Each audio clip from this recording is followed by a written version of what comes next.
শীতকাল মানেই কমলা লেবু, আর আজকের আমার রেসিপি কমলা লেবু স্পেশাল কমলা লেবুর চাটনি। চলো শুরু করা যাক।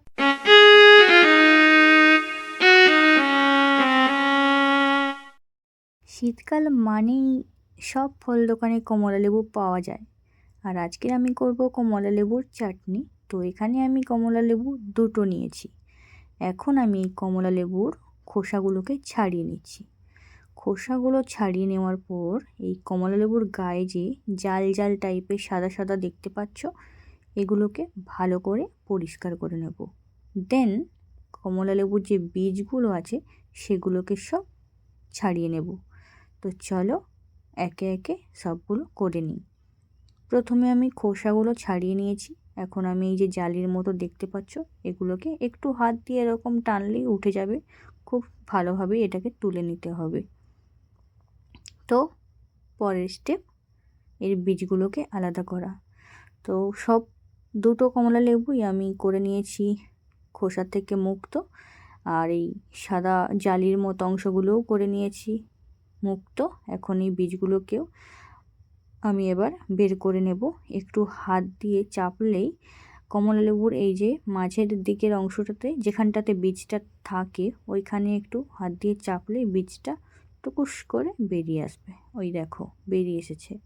এইভাবে প্রত্যেকটা কমলা লেবুর কোয়া থেকে আমি বীজগুলোকে আলাদা করে নিচ্ছি। সব কমলা লেবুর কোয়াগুলোর থেকে বীজ আমি আলাদা করে নিয়েছি। এখন চলো দেখে নেওয়া যাক আর কি কি লাগছে কমলা লেবুর চাটনি করার জন্য। এখানে আমি নিয়েছি কিছু বেদানা, আর নিয়েছি কিছু কাজু, কিছু কিশমিশ। তো প্রথমেই আমি কড়াইতে সাদা তেল দিয়ে নিচ্ছি। নিয়ে এখন আমি কিশমিশ আর কাজুগুলোকে ভেজে নেব। একটু হালকা করে ভেজে নিতে হবে। তো কিশমিশগুলো কড়াইতে দিয়ে একটু নাড়াচাড়া করলেই এগুলো ফুলে উঠবে। তারপরে আমি নামিয়ে নিলাম। এরপর আমি কাজুগুলো হালকা করে ভেজে নিলাম। এরপর ওই তেলের মধ্যে দিয়ে দিলাম কিছু কালো সর্ষেগুলো দেওয়ার পরে দিয়ে দিলাম শুকনো লঙ্কা। তো ভালো করে একটু নাড়িয়ে চাড়িয়ে নেব। এরপর যে বেদানার দানাগুলোকে ছাড়িয়ে রেখেছিলাম, এই দানার কিছু দেব আর বাকিগুলো রেখে দেব, পরে দেব। তো বেদানাগুলো দিয়ে ভালো করে একটু নাড়াচাড়া করে নেব। এরপর ওই কমলা লেবুর কোয়াগুলোকে সব দিয়ে দেব।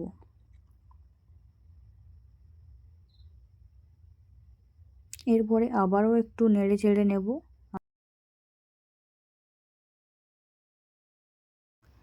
স্বাদ মতো দিয়ে দেব লবণ। লবণটা দেওয়ার পরে আবারও একটু নেড়ে চেড়ে নেব।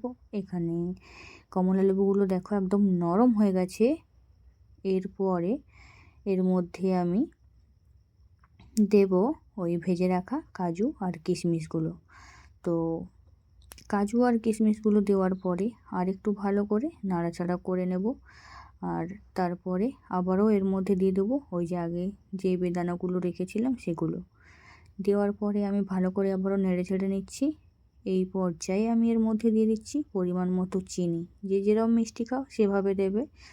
কমলা লেবুগুলো একদমই নরম হয়ে গেছে, তাই আমি চিনিটা দিয়ে দিলাম। চিনিটা দিয়ে একদম লো ফ্লেমে এটাকে রান্না করে নেব। এখানে কোনো জল আমি ইউজ করছি না। কমলা লেবুতে এমনিতেই অনেকটাই রসালো, তারপরে চিনি দিলে একদম গলে রসটা বেরিয়ে যাবে। তো দেখো চিনিটা একদম গলে গেছে আর চাটনিটা একদম রেডি হয়ে গেছে। তো এটাকে একটু আমি ফুটিয়ে নেব। ফুটিয়ে নিলেই কমলা লেবুর চাটনি একদম রেডি। তো শেষ পর্যায়ে এটা নামানোর আগে দিয়ে দেবো কিছুটা লেবুর রস। তো লেবুর রসটা দেওয়ার পরেই আমি গ্যাসের ফ্লেমটাকে অফ করে দিচ্ছি। এরপর এটাকে আমি একটা পাত্রে করে তুলে নিচ্ছি। তো তোমরা এভাবে বানিয়ে ফেলতেই পারো। এখন তো শীতকালে বললামই আগে কমলা লেবু সব জায়গাতেই পাওয়া যায়।